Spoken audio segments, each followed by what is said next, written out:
প্রিয় ছাত্রছাত্রীবৃন্দ, আশা করি তোমরা ভালো আছো।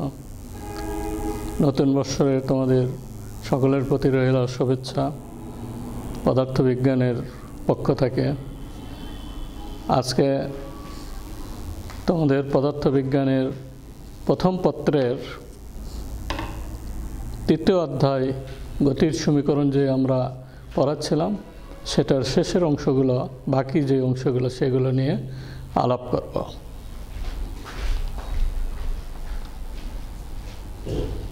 এর আগের যে ক্লাসগুলো পড়ানো হয়েছে তার ভিতরে যে সংজ্ঞাগুলো আমরা পড়াইছিলাম শুরুতেই, আজকেও এই সংজ্ঞাগুলোরও কিছু বাকি অংশ আর কি। যেমন মনে করো তোমার আসবে হলো প্রথমেই কেন্দ্রমুখী ত্বরণ। কেন্দ্রমুখী ত্বরণ এখানে আমি লিখছি কেন্দ্রমুখী ত্বরণ, সেন্ট্রিপিটাল ফোর্স ইংরেজিতে বলা হয় এটা। তো সেন্ট্রিপিটাল ফোর্স বা কেন্দ্রমুখী ত্বরণ, সেন্ট্রিপিটাল অ্যাক্সিলারেশন, কেন্দ্রমুখী ত্বরণ আর কেন্দ্রমুখী ত্বরণ ফোর্স থেকেই এটা। ফোর্স কেন্দ্রমুখী বল আছে, কেন্দ্র বিমুখী বল আছে, দুটা বল থেকেই এর ভিতরে নাই যদিও এই চ্যাপ্টারে, তারপরে বলা যাবে আর কি। এই যেমন মনে করো কোনো একটা বস্তুকে যখন আমরা ঘূর্ণন করাই তখন হচ্ছে কি দুটা বল এখানে ক্রিয়া করে, একটা হলো কেন্দ্রমুখী আর একটা হলো কেন্দ্র বিমুখী। সুযোগ পালে বস্তুটা ছুঁড়ে হাত থেকে ছুঁড়ে চলে যেতে পারে, এটা হলো বিমুখী। আর বলটাকে যে আমরা ধরে রাখবো, তাই না, কেন্দ্রের দিকে ঘুরাবো, এটা হলো কেন্দ্রমুখী বল। তাহলে এখানে কেন্দ্রমুখী বলের কথাই আমরা বলবো আর কি। কেন্দ্রমুখী হলো ত্বরণ, বল থেকে আসবে হলো ত্বরণ। ত্বরণ কি জিনিস আমরা এর আগে আলোচনা করছি। ত্বরণ হচ্ছে বেগ বৃদ্ধির হার, তাই না, বেগ বৃদ্ধির হার। এটা ওই রকম দুই ধরনের ত্বরণ আমরা পড়াইছি, গড় ত্বরণ আর হচ্ছে তাৎক্ষণিক ত্বরণ। গড় ত্বরণ মানে হচ্ছে বেগ বৃদ্ধির হারটা হবে সময়ের ব্যবধান, যে কোনো সময়ের ক্ষেত্রে এটা। আর তোমার হচ্ছে যেটা অরিজিনালি তাৎক্ষণিক ত্বরণ, শূন্যের ব্যবধান রাখতে হবে শূন্যের কাছাকাছি।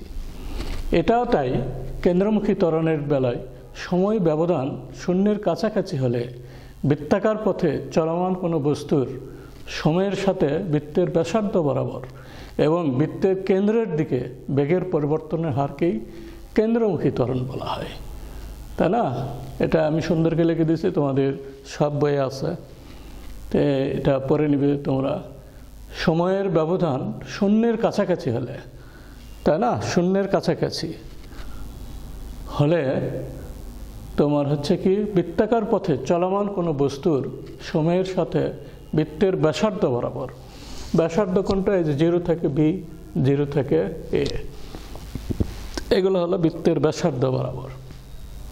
0 থেকে B বৃত্তের ব্যাসার্ধ বরাবর বৃত্তের কেন্দ্রের দিকে বল, কেন্দ্রের দিকে বল ক্রিয়া করে। কোথায়? কেন্দ্র 0 বিন্দুতে। তাহলে হলে বেগ বৃদ্ধির হার হবে এখানে কোথায়? কেন্দ্রের দিকে বা লম্বমুখীভাবে এটা হয়ে থাকে। তাহলে এই ক্ষেত্রে আমরা লিখতে পারি হচ্ছে কি চলমান কোনো বস্তুর সময়ের সাথে বৃত্তের ব্যাসার্ধ বরাবর। তাহলে ব্যাসার্ধ বরাবর এটা হচ্ছে, এবং বৃত্তের কেন্দ্রের দিকে মানে কি 0 বিন্দু হলো কেন্দ্র, এই কেন্দ্রের দিকে বেগের পরিবর্তনের হারকে বলা হচ্ছে কি, এটা হচ্ছে ঘুরানো হচ্ছে, ঘূর্ণন অবস্থায়। তাহলে ছবিতে দেখা যাচ্ছে কি এটা ভিএ, মনে হয় বস্তুটা কেন্দ্র বিমুখী বলে ওই দিকে ছুড়ে যাওয়ার জন্য চেষ্টা করবে, কিন্তু আমরা ধরে রাখছি এইখানে 0-র দিকে, কেন্দ্রের দিকে। তাহলে এটা দেখা যাচ্ছে এখান থেকে ডেল থিটা আমরা লিখছি, বা ডেরিভেটিভ থিটা এখানে হলো এই যে কোণটা, এই কোণটা হলো ডেল থিটা। এটা লিখে দিই আমি, ডেল থিটা এখানে, ডেল থিটা। আচ্ছা, ডেল থিটা ইকুয়াল টু লেখা গেছে কি কিউ আর ডেল থিটা। এখানে আমি আলাদা করে দেখাইছি কিউ আর আর হলো এই হলো কিউ আর, এটা হলো কি বৃত্তের চাপ, এইটা বৃত্তের হচ্ছে চাপ এখানে কাজ করছে। আর পি কিউ হলো বৃত্তের হচ্ছে কি ব্যাসার্ধ। তাহলে ব্যাসার্ধ, বৃত্তের ব্যাসার্ধ হচ্ছে ডেল থিটা ইকুয়াল টু আমরা জানি হচ্ছে কি কোণ ইকুয়াল টু চাপ বাই ব্যাসার্ধ, এটা আমরা জানি। তাহলে চাপ বাই ব্যাসার্ধ যদি হয় কোণ ইকুয়াল টু, তাহলে সেই ক্ষেত্রে আমরা লিখতে পারি কি del theta equal to Q R by P Q, বৃত্তচাপ ডিভাইডেড বাই ব্যাসার্ধ। তাহলে বৃত্তচাপ এখানে কি ডেল ভি, এই যে ডেল ভি আমি লিখছি, তাই না? ডেল ভি হচ্ছে কি গড় তোমার টোটালি হচ্ছে কোণের ক্ষেত্রে আমরা লিখছি ডেল থিটা ইকুয়াল টু হলো বৃত্তচাপ এখানে কি করছে del V equal to del V divided by VA বরাবর এখানে কাজ করছে, এই যে দেখো ভিএ, আর এটা হলো ডেল ভি। তাহলে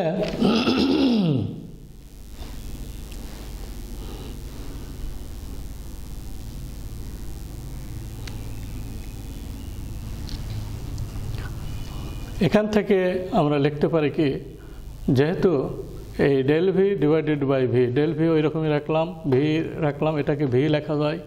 তাহলে del V equal to V del theta, এইটা দিয়ে এটাকে আমরা গুণ করে দিলাম, বজ্রগুণ হলো, তাই না? গুণ করে দিলাম এই ভি ডেল থিটা। এখন আমরা জানি কি কেন্দ্রমুখী ত্বরণের সংজ্ঞা অনুসারে আমরা লিখতে পারি a equal to limit del T tends to zero, limit del t tends to zero del V divided by del টি। এটা হলো কিসের কেন্দ্রমুখী ত্বরণের সংজ্ঞা থেকে আমরা লিখতে পারি, তাই না? কেন্দ্রমুখী ত্বরণের সংজ্ঞা থেকে আমরা লিখতে পারি এ হচ্ছে কি ত্বরণ, এটা ত্বরণ limit del T tends to zero del V divided by del T. তাহলে বেগ বৃদ্ধির হার, ডেল টিটা কি এখানে বেগ বৃদ্ধির হার হচ্ছে কি এই যে বেগ হলো ভি, তাহলে বেগ বৃদ্ধির হারই হচ্ছে ত্বরণ। এই হিসাবে ডেল ভি ইকুয়ালটা আবার লিখছি কি ভি ডেল থিটা, এখানে পাইছি আমরা ভি ডেল থিটা লিখলাম। তারপরে ডেল টি যা আছে তাই লিখলাম, del theta divided by del T equal to হচ্ছে আবার ওমেগা, কৌণিক বেগ ওমেগা ইকুয়াল টু হচ্ছে এইটা আমরা লিখতে পারি। তাহলে ভি ওমেগা এটা লেখা যায়, তাই না? এটা লিখে দিই আর একটু, ভি ডেল থিটা। তাহলে ভি ওমেগা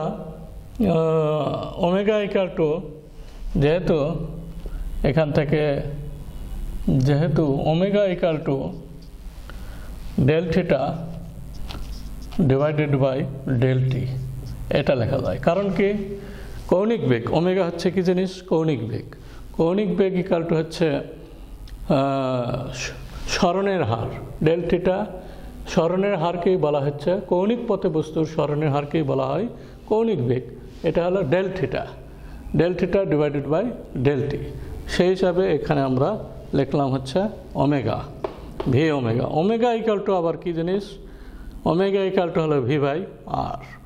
তাহলে omega equal to v by r, এটাও আমরা জানি। তাহলে ভি ইকুয়াল টু হচ্ছে আমরা এখানে লিখতে পারি V square divided by R, A equal to হচ্ছে ভি স্কয়ার বাই আর, যেহেতু ওমেগা ইকুয়াল টু হলো ভি বাই আর, তাই কি না? যেহেতু ওমেগা ইকুয়াল টু হচ্ছে ভি বাই আর, তাহলে এটা হয়ে গেল ভি স্কয়ার বাই আর। এইভাবে এটাকে আমরা সাজায় এটা লিখছি। তাহলে এটা আমরা কেন্দ্রমুখী ত্বরণের কি পেলাম সংজ্ঞা থেকে গাণিতিক রাশিমালা বের করলাম, তাই কি না? তোমরা সহজেই বুঝতে পারবে, তোমাদের শামসুর রহমান সেলুর বইয়ে আছে, সুন্দর করে দেখে নিবে, এটা সুন্দর লেখা আছে ফিগারটা। তাহলে এটা 1 নম্বর ফিগার, এটা হলো 2 নম্বর ফিগার অনুসারে এটা হচ্ছে আর কি, তোমরা সহজেই বুঝতে পারবে এটা। তারপরে আসবে হচ্ছে তোমার হলো গড় কৌণিক ত্বরণ। এরপরে আচ্ছা, গড় কৌণিক ত্বরণ পড়াবো, তার আগে বলবো হচ্ছে কি কৌণিক ত্বরণ, এটা একটু বলে নেই। কৌণিক ত্বরণটা কি জিনিস? কৌণিক ত্বরণ, ত্বরণকে আমরা দুইভাবে আমরা এখানে লিখি, একটা হলো গড় কৌণিক ত্বরণ আর একটা হলো তাৎক্ষণিক কৌণিক ত্বরণ। তাহলে কৌণিক ত্বরণ ইকুয়াল টু, আমরা এখানে লেখার আগে তার আগে গড় কৌণিক ত্বরণটা বুঝাই নেই। এটা হচ্ছে কি ত্বরণ মানেই তো বেগ বৃদ্ধির হার, তাই কি না? তাহলে তাই যদি হয় বেগ বৃদ্ধির হার কি, তাহলে এখানে গড় কৌণিক ত্বরণ, কৌণিক ত্বরণ মানে হচ্ছে কি, কৌণিক ত্বরণ হচ্ছে বৃত্তাকার পথে হতে হবে বা ঘূর্ণন অবস্থায় হতে হবে। তাহলে বৃত্তাকার পথে বা ঘূর্ণন অবস্থায় যে কোনো সময় ব্যবধানে কোনো বস্তুর গড়ে প্রতি একক সময়ে কৌণিক বেগের যে পরিবর্তন হয় তাকেই বলা হচ্ছে গড় কৌণিক ত্বরণ। তাহলে সময়ের ব্যবধান, এটা সময়ের ব্যবধানটা হতে হবে কোনো বস্তুর গড়ে প্রতি একক সময়ে, তাই না? যে কোনো সময়, সময়ের কোনো নির্দিষ্ট করা নাই, এই জন্য বলা হয়েছে যে কোনো সময় ব্যবধানে কোনো বস্তুর গড়ে প্রতি একক সময়ে কৌণিক বেগের যে পরিবর্তন হয় তাকে আমরা বলি হচ্ছে কি গড় কৌণিক ত্বরণ। এই গড় কৌণিক ত্বরণকে আমরা কি লিখে প্রকাশ করি? আলফা দ্বারা প্রকাশ করি। তাহলে আলফা ইকুয়াল টু হলো কি del omega divided by del টি, এটা আমরা লিখি alpha equal to del omega divided by del T. তাহলে ওমেগাটা কি জিনিস? কৌণিক বেগ, আর হচ্ছে টিটা কি এখানে ডেল টি সময়ের পরিবর্তন যেটা। তাহলে বেগ বৃদ্ধির হার, বেগটা এই ওমেগা হচ্ছে বেগ, তাহলে বেগ বৃদ্ধির হার হচ্ছে ত্বরণ, বেগ বৃদ্ধির হারকে বলা হয় ত্বরণ। তাহলে যে কোনো সময়ের ব্যবধানের জন্য এটা হলো কি গড় কৌণিক ত্বরণ। তারপরে এরপরে আসবে হলো গড় কৌণিক ত্বরণের পর আসবে হচ্ছে তোমার কি তাৎক্ষণিক কৌণিক ত্বরণ। তাৎক্ষণিক একটা কথা আছে, বা সিম্পলি এটাকে বলা হয় কৌণিক ত্বরণ। লিখি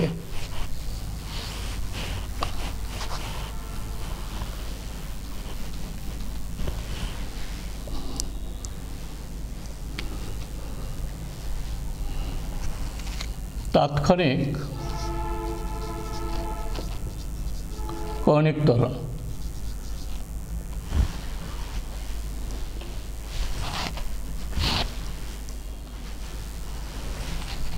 তাৎক্ষণিক কৌণিক ত্বরণ এটার মতোই, গড় কৌণিক ত্বরণের মতোই এটা, কিন্তু পার্থক্য একটু হলেই যে কোনো সময়ের ব্যবধানটা নয়, যে কোনো সময়ের ব্যবধানটা কথাটা বাদ দিয়ে এটা লিখতে হবে সময়ের ব্যবধান শূন্যের কাছাকাছি রেখে, বুঝলে? সময়ের ব্যবধান শূন্যের কাছাকাছি রেখে কোনো বস্তুর প্রতি একক সময়ে কৌণিক বেগের যে পরিবর্তন হয় বা কৌণিক বেগের পরিবর্তনের হারকেই বলা হচ্ছে তাৎক্ষণিক কৌণিক ত্বরণ। আচ্ছা, এটাকে এইভাবে লেখা যায়, অর্থাৎ লিখে দিই আমি, তাহলে লিখতে পারবো হলো তাৎক্ষণিক কৌণিক ত্বরণ, যে সময়ের ব্যবধান শূন্যের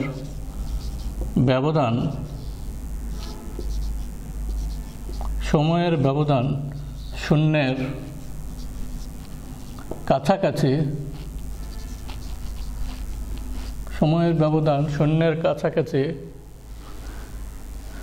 রেখে, সময়ের ব্যবধান শূন্যের কাছাকাছি রেখে কোনো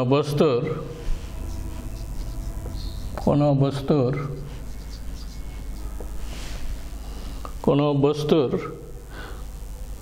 কৌণিক বেগের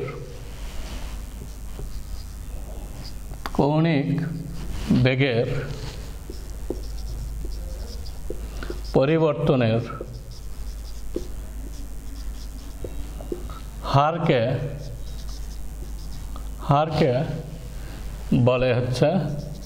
বলে তাৎক্ষণিক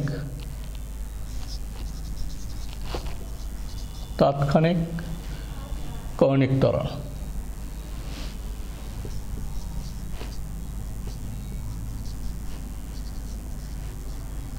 তাৎক্ষণিক কৌণিক ত্বরণ, এই তাৎক্ষণিক কৌণিক ত্বরণকে আমরা লিখতে পারি। আচ্ছা, গড় কৌণিক ত্বরণকে একটা বার চিহ্ন দিতে হয়, এখানে বারটা দিয়ে দিলাম। আর এটাকে শুধু লিখতে হবে কি আলফা। আলফা ইকুয়াল টু, তাহলে শর্তকে limit del T tends to 0 del omega divided by del টি, এটা তাই কিনা? এটা আমরা লিখতে পারি, অথবা এটাকে সংক্ষেপে লিখতে পারবো কি D omega divided by D T, এইভাবে আমরা এটাকে লিখতে পারবো। এই হলো তাৎক্ষণিক কৌণিক ত্বরণ। তাহলে আমরা তিনটা সংজ্ঞা মোটামুটি পড়াই নিলাম। একটা হলো কেন্দ্রমুখী ত্বরণ, তারপর হলো গড় কৌণিক ত্বরণ, তারপর হচ্ছে কি তাৎক্ষণিক কৌণিক ত্বরণ। এই তিনটা গড়, প্রথমে হলো কেন্দ্রমুখী ত্বরণ পড়ালাম। আচ্ছা, কেন্দ্রমুখী ত্বরণকে আরও নামকরণ করা যেতে পারে, সেগুলো হলো কি লম্ব ত্বরণ বা ব্যাসার্ধমুখী ত্বরণ, এগুলো আর কি। তাহলে তাৎক্ষণিক ত্বরণ সময়ের ব্যবধান শূন্যের কাছাকাছি রেখে কোনো বস্তুর কৌণিক বেগের পরিবর্তনের হারকেই বলে হচ্ছে তাৎক্ষণিক ত্বরণ। একে আলফা দ্বারা প্রকাশ করা হয়। গাণিতিকভাবে এটাকে লেখা হয় কি limit del T tends to 0 del omega divided by del T equal to D omega divided by D T, তাই না? এইটা এটাকে মাত্রা হিসেবে লেখা যায় কি ডি ওমেগা বা ডিটি। ওমেগা কৌণিক বেগ, বেগের কি বেগের হচ্ছে কৌণিক বেগকে আমরা কী লিখি কী দ্বারা প্রকাশ করি? বেগের একক যেহেতু মিটার পার সেকেন্ড, তাই না? মিটার পার সেকেন্ড মানে হচ্ছে কি মিটার তো নয়, এখানে হচ্ছে যেহেতু কেন্দ্রমুখী, তাহলে হচ্ছে কি রেডিয়ান পার সেকেন্ড। তাহলে টি ইনভার্স ডেল ওমেগার বদলে টি ইনভার্স টি ইনভার্স, নিচে কি আসবে টি, তাই কি না? তাহলে এটাকে লেখা যায় কি টি ইনভার্স -2, অর্থাৎ হচ্ছে কি সেকেন্ড স্কোয়ার। তাহলে radian per second square, radian per second square এটাকে লেখা যায়। এটা হচ্ছে কিসের? তোমার তাৎক্ষণিক কৌণিক ত্বরণের মাত্রা থেকে একক নিয়ে আসলাম, রেডিয়ান পার সেকেন্ড স্কোয়ার। তাহলে গড় কৌণিক ত্বরণের এককতাই রেডিয়ান পার সেকেন্ড স্কোয়ার, এটা লিখতে পারি আমরা। তাহলে এরপরে আসবে হচ্ছে কি রৈখিক ত্বরণ ও কৌণিক ত্বরণের মধ্যে সম্পর্ক, এগুলো মিশে দিলাম।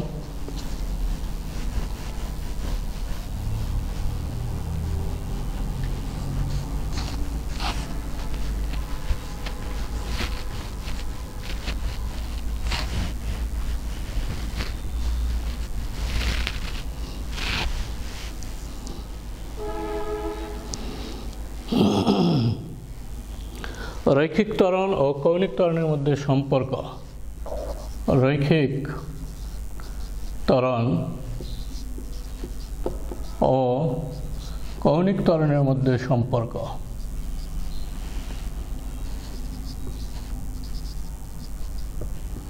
মধ্যে সম্পর্ক এটা রৈখিক ত্বরণ ও কৌণিক ত্বরণের মধ্যে সম্পর্ক। রৈখিক ত্বরণ A=2 হলো কি আর আলফা, এ হচ্ছে এখানে কি রৈখিক ত্বরণ, আর ব্যাসার্ধ আলফা হলো কি কৌণিক ত্বরণ। এই দুটার ভিতরে সম্পর্ক হচ্ছে এটা কেমন কে আছে, এটা আমরা বের করব। তাহলে V=2 আমরা জানি কি কৌণিক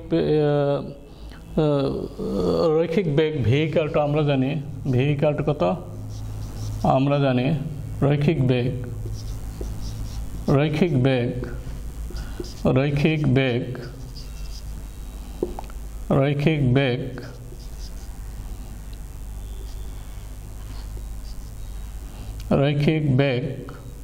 V= হচ্ছে কি আর ওমেগা, এটা আমরা জানি, তাই কি না? তাহলে এখান থেকে আমরা লিখতে পারি হচ্ছে কি ওমেগা হচ্ছে কি এখানে কৌণিক বেগ, ওমেগা হলো কৌণিক বেগ, আর কি আর হচ্ছে বৃত্তের ব্যাসার্ধ বরাবর যে ঘুরতেছে সেই ব্যাসার্ধ। এটাকে ডিফারেন্সিয়েশন করলে আমরা কি পাই? dV/dt, উভয় পক্ষকে ডিফারেন্সিয়েশন করলাম। আর হচ্ছে ব্যাসার্ধ একটাই থাকবে, ব্যাসার্ধ তো এখানে সেম, কোনো পরিবর্তন নেই, এটা ধ্রুব, এই জন্য এটা ওই রকমই রাখলাম, d omega divided by dt, এটা লেখা যায়। দুই পক্ষকে ডিফারেন্সিয়েশন করলাম বা অন্তরীকরণ করলাম। এটাকে লেখা যায় অর ডিভি বাই ডিটি, বেগ বৃদ্ধির হারকে কী বলা হয়? ত্বরণ। ত্বরণকে প্রকাশ করা হয় এ দ্বারা। তারপরে হলো কি আর আরই থাকলো। কৌণিক বেগের পরিবর্তন হারকে কী বলা হয়? কৌণিক ত্বরণ। এটাকে কী দ্বারা প্রকাশ করা হয়? আলফা দ্বারা। তাহলে এই কারটা হচ্ছে আর আলফা, এই কারটা আর আলফা, এটা আমরা দেখলাম। এটাই হলো সম্পর্ক। হ্যাঁ, সম্পর্ক হচ্ছে কি রৈখিক ত্বরণ ও কৌণিক ত্বরণের মধ্যে সম্পর্ক। এই কারটা কত? আর আলফা, তাই কি না? আচ্ছা, এই অধ্যায়ে আরও কতগুলো সমীকরণ আসে যায়, যেমন হচ্ছে মনে করো এটা শেষ,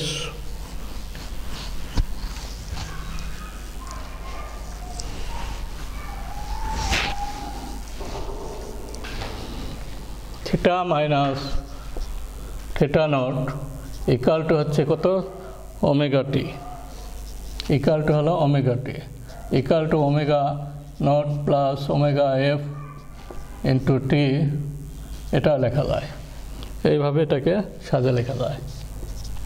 তারপর হচ্ছে কত? Omega equal to omega naught plus alpha t, এটা একটা সমীকরণ। Theta minus theta naught equal to হচ্ছে omega naught t plus half alpha t square, এটা একটা সমীকরণ।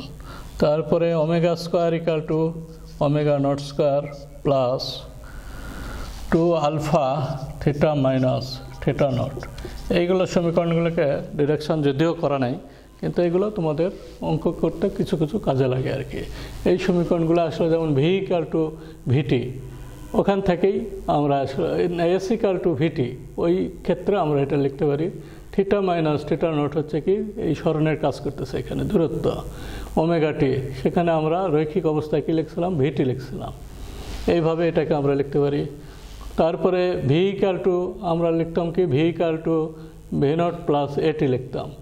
কৌণিক বেগের ক্ষেত্রে আমরা কি লিখি? Omega equal to omega naught plus alpha t. তারপর হচ্ছে কি আমরা এর আগে লেখাইছি কি? X minus x naught equal to v naught t plus half a t square. সেটার বদলে কৌণিক বেগের ক্ষেত্রে আমরা কি লিখি? Theta minus theta naught equal to omega naught t plus half alpha t square. তারপরে হচ্ছে তোমার আমরা এর আগে পড়াইছি কি? গতির সমীকরণেই v square equal to v naught square plus 2a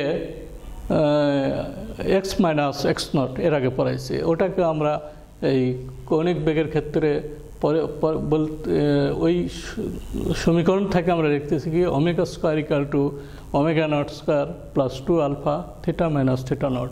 তাহলে এই সমীকরণগুলো অঙ্ক করতে তোমাদের কাজে লাগবে। এগুলো একটু দেখে নিও, তোমাদের বইয়ে আছে। তাহলে পড়া মোটামুটি এই অধ্যায়ের আজ থেকে শেষ। কিছু গাণিতিক সমস্যা দেখায় এখন।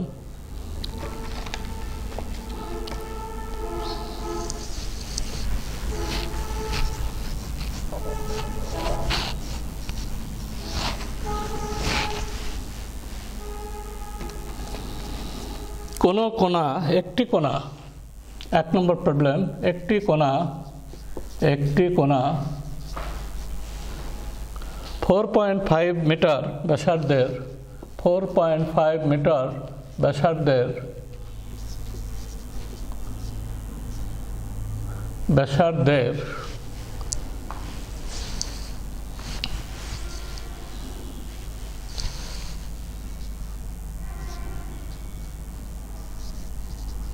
ব্যাসার্ধের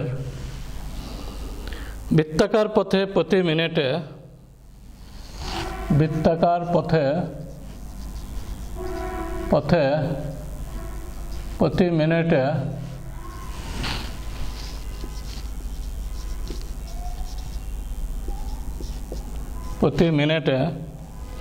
225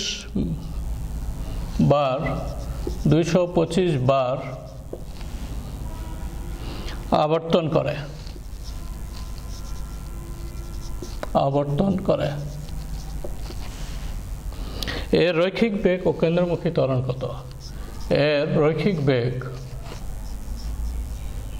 বেগ রৈখিক বেগ ও কেন্দ্রমুখী ত্বরণ কত?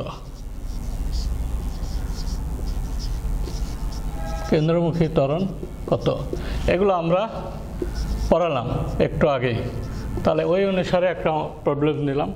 এই প্রবলেমটা একটি কোণা 4.5 মিটার ব্যাসার্ধের বৃত্তাকার পথে প্রতি মিনিটে 225 বার আবর্তন করে। এই রৈখিক বেগ ও কেন্দ্রমুখী ত্বরণ কত? তাই না? কোণাটা ঘুরতেছে কি, ব্যাসার্ধ হলো বৃত্তের ব্যাসার্ধ, বৃত্ত এরকম একটা বৃত্ত, এর ব্যাসার্ধ কত? বৃত্তের ব্যাসার্ধ বলা হয়েছে 4.5 মিটার। 4.5 মিটার এটা, এই হলো কেন্দ্র, জিরো বিন্দু থাকে, এটা এই পথে ঘুরতেছে, প্রতি মিনিটে ঘুরতেছে কত? 225 বার। তাহলে ঘূর্ণন সংখ্যা কত? n = হলো 225। এত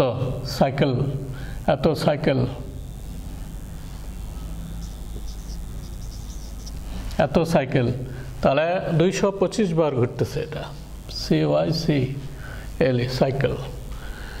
আচ্ছা, তাহলে ব্যাসার্ধ কত? আর ব্যাসার্ধ বরাবর আর হলো কত? 4.5 মিটার। টাইম কত এখানে দিছে? একটি কোণা এত ব্যাসার্ধের প্রতি মিনিটে 1 মিনিট, t = হলো 1 মিনিট। 1 মিনিট মানে হচ্ছে কত? 60 সেকেন্ড এটা। আর রৈখিক বেগ v = হোয়াট? রৈখিক বেগ কত? v = what? আর কেন্দ্রমুখী ত্বরণ a = হোয়াট? এই দুটো হলো এই প্রবলেমটা থেকে বের করতে হবে। এই সমীকরণগুলো আমরা এর আগেই পড়াইছি। v = কি ফর্মুলা? v = হচ্ছে, আমরা জানি v = কত? r omega. এইটা আমরা আগেই জানি, পড়াইছি। তাহলে r ওমেগা মানে কি? 2 পাই n/t, এটা লেখা যায়। v = r ওমেগা, r × 2 পাই n/t এখানে r এর মান দেওয়া আছে কত? 4.5 গুণন 2 এর মান 2, পায়ের মান 3.14, n এর মান কত? 225। তারপরে কি t সময় হলো কত? 60 সেকেন্ড। এটা ভাগ করলে আমরা কত পাবো? যেটা পাবো সেটাই হলো উত্তর। এটা হলো কত? 106.965 এত বেগের এককে মিটার পার সেকেন্ড। এইটা আমরা পেলাম, এত মিটার পার সেকেন্ড, তাই কি না? তারপরে আসবে কত? রৈখিক বেগ চাইছে না, কেন্দ্রমুখী ত্বরণ চাইছে। কেন্দ্রমুখী ত্বরণকে আমরা কি দ্বারা প্রকাশ করি? a দ্বারা। a = কি ফর্মুলা? v²/r। আমি বের করলাম একটু আগে, v²/r। তাহলে ভির মান হলো এত, 106.965। এতর উপরে কি হবে? স্কোয়ার ডিভাইডেড বাই r এর মান কত? r এর মান দেওয়া আছে 4.5।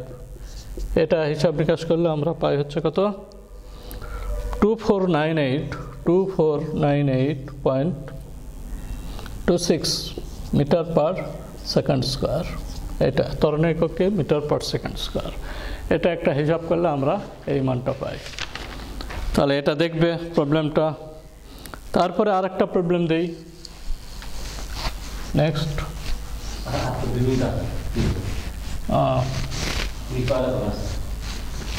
আচ্ছা, তাহলে আর দেবো না।